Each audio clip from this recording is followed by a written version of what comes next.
Hello and welcome to the second video in this new series focusing on the different parts of my Hogwarts castle MOC. This video is going to be taking a closer look at the Great Hall. Before we start, I just wanted to say a quick thank you to everybody who has watched my content so far. I've now got over 50 subscribers, which is absolutely amazing because I've not been doing this for very long. If you have already subscribed to my channel, thank you so much.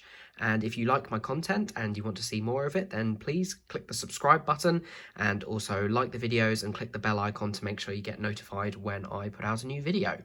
Anyway, on with the Great Hall. So this is the first part of the castle that I designed and the first part that I built as well. It started life as the 75954 Hogwarts Great Hall set. I got that set with the intent of modding it to try and make it a bit more accurate, but after trying a few things, I realised that what I needed to do was create something completely from scratch. I originally designed a building that was much bigger than this, but I quickly realised that it was far too many pieces and was going to be ridiculously expensive, as well as taking up a huge amount of space, so I actually scaled it back a bit. This Great Hall sits on the two 16 by 16 base plates that the 75954 set sits on, although this Great Hall takes up both plates rather than allowing a small space for the courtyard.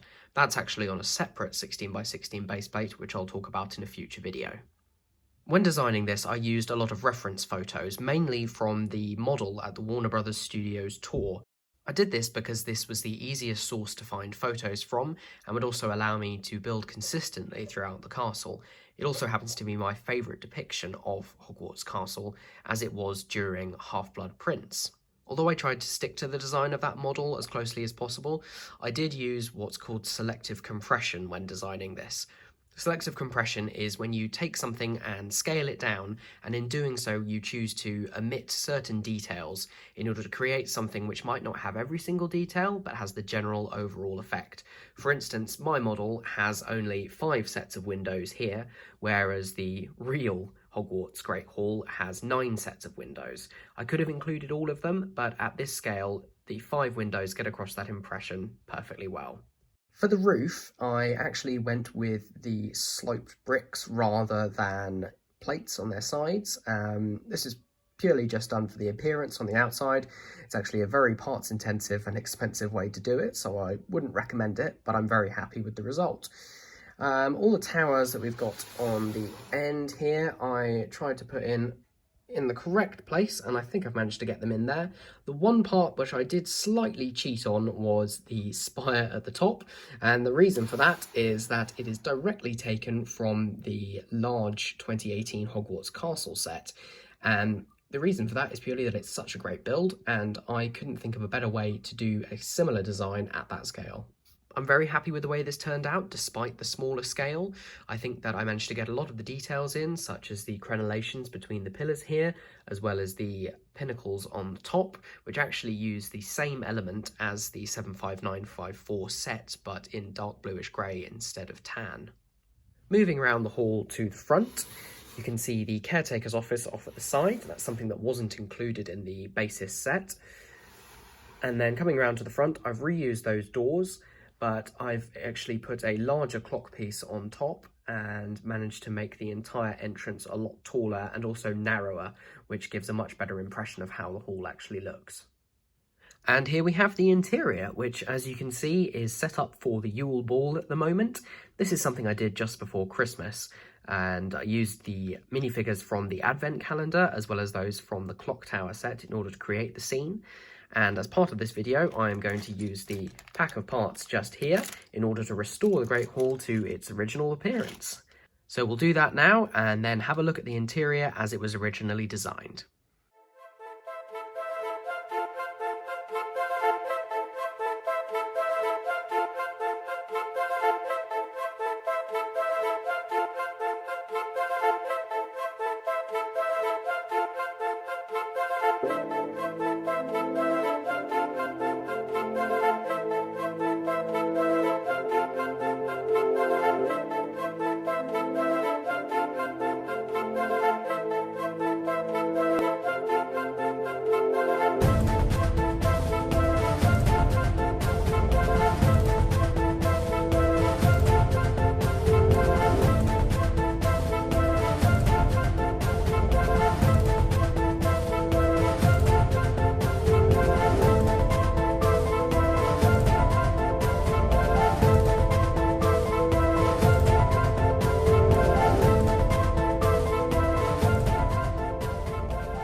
there you have it. That's the interior of the Great Hall, restored to how it was when I originally designed it.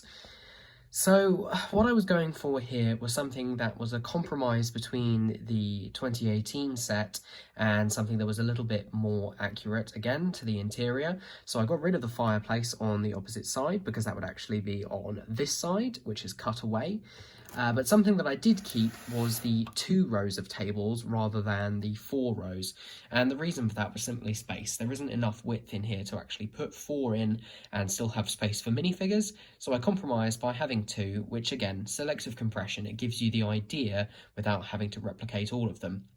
I'm sorry that the lighting in here is a little bit bad, by the way. I haven't got my spare light set up today.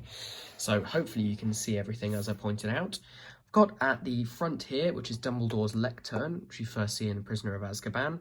I tried to make this as small as possible. I've seen some amazing builds which include candles and things, but every time I tried that they just came out too big for the size of the hall, so I just decided to try and keep it simple and again still give you the gist of everything. I've got the high table up here including Dumbledore's chair. I've done my best approximation of the Hogwarts hourglasses which record the house points there.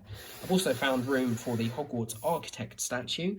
I decided not to go for a separate Great Hall just because that would be in this bit here, which would have made it very small and would have made the Great Hall itself even smaller, which at this scale there really isn't room to do.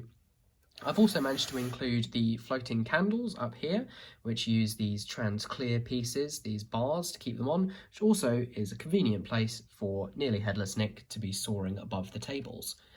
I managed to get 2 more of the house banner stickers, so I can actually display all 4 different houses at the same time. They are still reversible, so if you want, you can have 2 Gryffindor, 2 Slytherin, or the same for Hufflepuff and Ravenclaw, but I just keep them 1 for each house normally. The last detail really inside here is the proclamations at the end, Umbridge's proclamations, which if you see here, these are the stickers from the Room of Requirements set, which came out last year. Just added a little bit more detail to them as if they're in frames and they just stick on the wall there, which I know it's not completely accurate for every year at Hogwarts, but I think it's a nice detail on what would otherwise be a blank wall. One thing to show you, which is technically on the inside, which is the kitchens. Now, apologies again if you can't see very well in here, but there really isn't much to see. At the moment, there's just a statue in there, which is, it's actually an old Dobby minifigure, which I've just decided is a statue of a house elf, which is going to be in the kitchens, which are underneath the Great Hall, and it also mirrors the Hogwarts architect statue. So the final view, really, which we haven't seen so far, and we'll just move the camera back a little bit, see if we can get a better view. There we go. Yeah, that is the bay window at the end. Very similar again to the one in the 75954 set, but I've made it quite a few windows taller, and it just gives that correct appearance from the end. So spin it all the way around, and we're back to the outside again. So thank you very much again for joining me on this hopefully short look at the Great Hall. This is the first of these closer look videos that I'm going to be doing, and next time I think we'll have a look at the courtyard, the viaduct, and also the boathouse, which attach to the Great Hall just here by the use of Technic pins and bricks. Thank you once again for watching. If you liked the video, please give it a thumbs up, and if you would like to see more content from me, then subscribe to the channel. I'm always open for any comments or suggestions. This is still a relatively new thing to me, and I'm just playing around with the format of these videos, seeing what works, what doesn't work, what people enjoy, and what I'm capable of doing, really. So I will see you in the next video, in which I will look at the courtyard, the boathouse, and the viaduct.